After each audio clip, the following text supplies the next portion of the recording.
I smiled when I handed my stepmom the gift. She smiled back, but only for a moment, because the second she opened it, everything changed. My name is Ethan. When I was 12 years old, my mom died. The doctors called it a sudden heart condition. Something rare, something unpredictable. At least, that's what everyone believed. But even back then, something about it didn't feel right. About a year later, my dad got married again. Her name was Lauren. She looked perfect. Always well-dressed, always calm, always in control. The kind of person who could walk into any room and make it feel like it belonged to her. And somehow, our home became one of those rooms. At first, she tried to act kind. She'd smile at me, ask how school was, buy me things I didn't ask for, but there was always something missing. It didn't feel like hair. It felt like performance. Slowly, things started to change. My mom's pictures disappeared from the walls. Her books were packed away. Even the kitchen felt unfamiliar. Lauren said she was refreshing the house, but it didn't feel like a refresh. It felt like my mom was being erased. One night, I went into the attic looking for an old photo album. Instead, I found a small, locked box.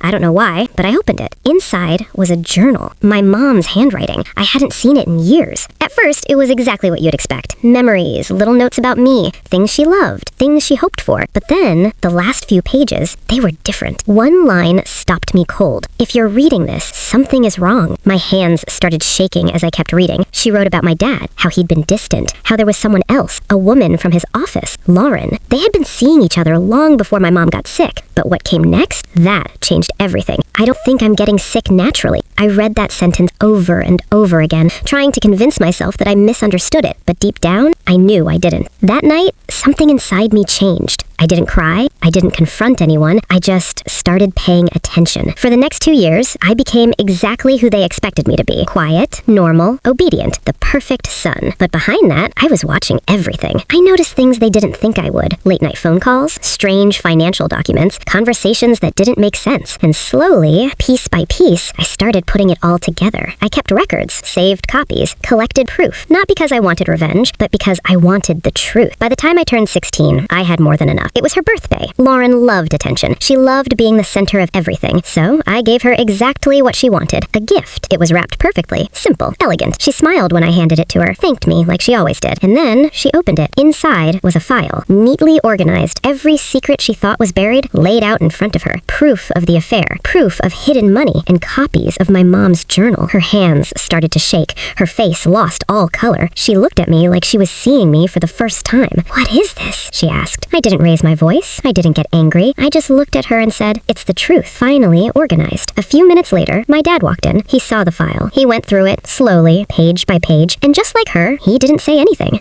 He just sat down, silent. That's when I spoke again. Calm, clear. "You have 2 options. We handle this quietly, or I don't." After that, everything changed. Lauren was gone within weeks. My dad stepped down from his position, and for the first time, I wasn't just the kid anymore. People think revenge is loud, angry, emotional. But the truth is, the most dangerous kind is quiet. Because when you stay silent long enough, people forget you're watching. And sometimes, all it takes is the right gift.